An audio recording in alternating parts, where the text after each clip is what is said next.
Tervist, mina olen Illar Kohvinovat ja ma tahaks selle sõna võtta selle presidendiga seonduval teemal. Täna on 6. veebruar, aga eile 5. veebruaril avaldati meedias nüüd selleaastased teenetemärgi saajad, keda on president pidanud vääriliseks teenetemärgi saajaks.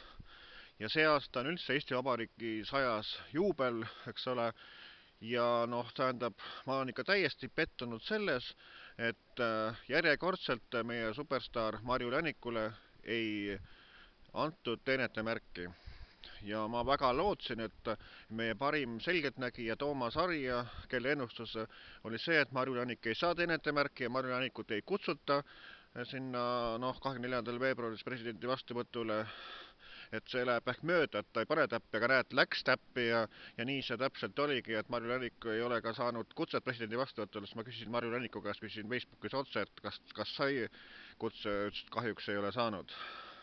Ja samamoodi ei saatnud president kutset ka 90. juubelit pidanud Kihnu Virvele ehk Virve Kösterile Järsmäel. Et ma ei saa aru, mis toimub ühesõnaga.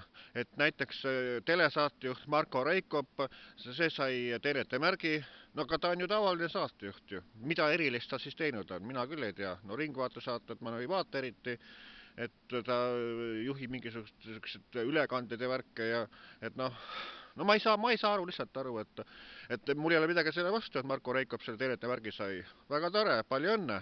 Aga Marju Lännik oleks pidanud ka saama, sest et eelmise aasta septembris täitis Marju Lännik oma 60. juubelit ja siis president saas ta lillekimbu ja oma sükse visiitkaarti ühesõnaga.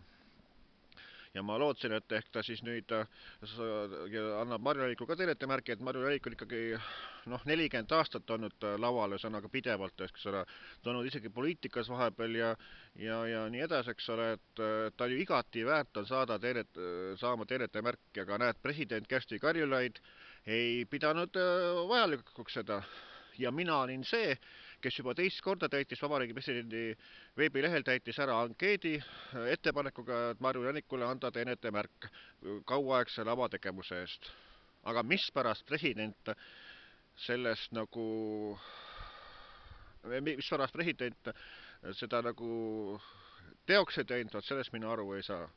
Et kuigi, mina ei tea nüüd, kuidas see president teenetemärke annab, kas talle antakse soovitusi või omast tahtsa, kes ta lemmikud on, et nende järgi või mina sellest aru pole saanud, aga kui räägitakse, et kui keegi teeb ettepaneku, et ettepanekute alusel, aga ettepaneku tegin mina ju, et Marju Lännikule teenetemärke anda ja siis saadeti mulle presidendi kantseleist saadeti ka kiri vastu, et teie ettepanek on teadmiseks võetud, ja mis selle teadmisega nüüd tehakse, kui see tubli kauaaegne laulja ei saanud teenetemärki. Ja samamoodi, mis pärast selle teenetemärkiga kutset presidendi vastuvõtule saanud näiteks kas Mait Maltis, Karl Madis ja nii edasi, eks ole, et meil on palju tublisid lauljaid ja tegijaid, aga keegi ei ole saanud, et ainult ühed ja samad nimed.